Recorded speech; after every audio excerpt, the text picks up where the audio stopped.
You're always going to be auditioning.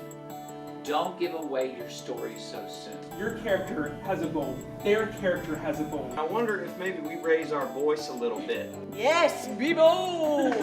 Is it working for you? You getting a different shade? We hosted our 3rd annual CFA Symposium Day, and that is a day where the musical theater students and the theater students are pulled from their academic classes to attend a day-long series of workshops, master classes, taught by guest artists in the greater Richmond community, theater professionals, dancers, choreographers, film experts. We bring them in so that the students get the chance to work with these kind of people, and it complements their normal curriculum with the CFA program. And it's a perk for our students that go here because they don't have to pay anything. So you want to go over the wording with the black. I went to prop building. But you're going to do that outside. That's Michael Jones, and he does most of our set building and set design, sound design. He's very good with making just like the overall like stage come to life. And we made gravestones, which is for our new school musical, which I am in, and it's Addams Family. We made like really funny ones. Like there were some that said like, "Rest in peace, Peter, picked too many peppers." So like it's basically silly little quips about like fairy tale characters and stuff like that, because it wasn't like real, so we were just making up stuff, and it's really funny.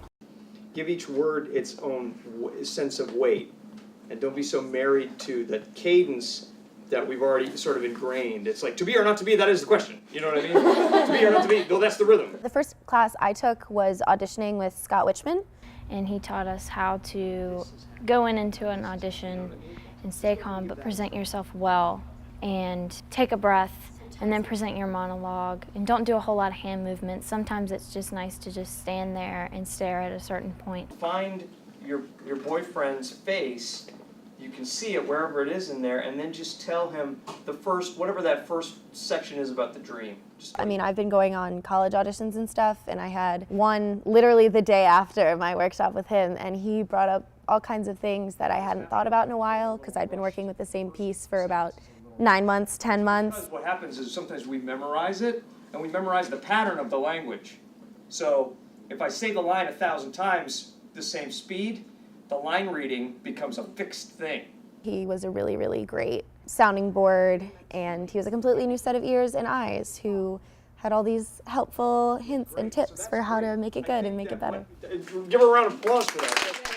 Those adjustments, outstanding. That focus is never broken. Their eyes never dart away, and it intensifies. My first workshop was with Anderson and Sam. They were the film guys. Again, in front of the camera, you can't do that, right? Because the camera's up close. Anything you do is going to be magnified 100-fold. So We did monologues on camera, because a monologue on a camera is very different than a monologue on the stage. Didn't move out of frame. My face, I didn't bobblehead, which I always do when I'm on stage. The whole, that thing, my eyebrows didn't bounce around. There's much more here. My voice is much more conversational. I'm just talking to you right there.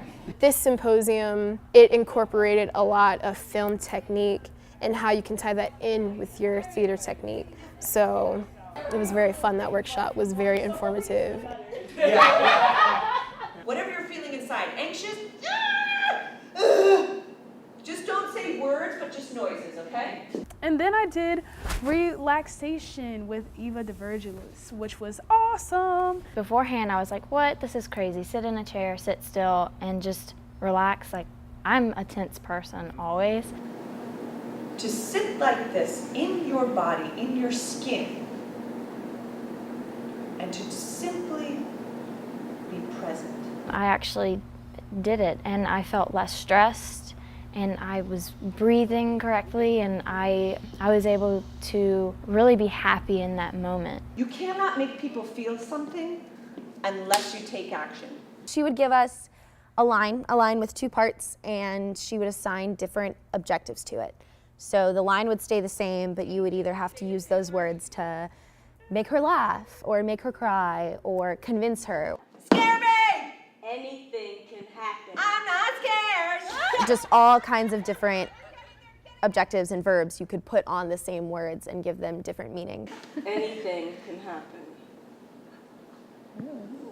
Nice.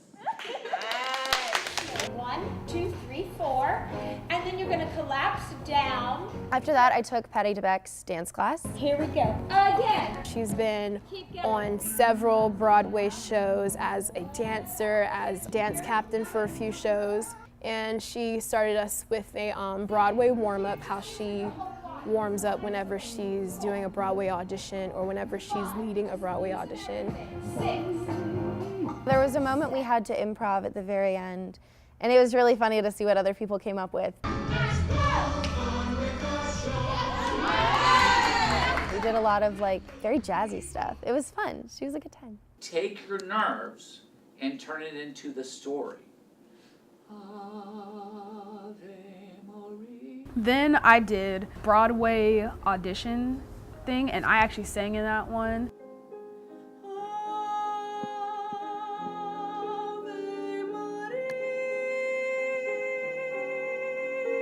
That also focused on your presence in the room, but also improving on your sound quality and how you just workshopping your song and making it as good as possible for a Broadway audition.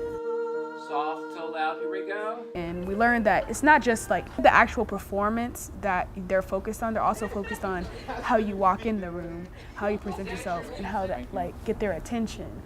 And so it's going over more so of your physical presence in the room. Somebody forced me to care.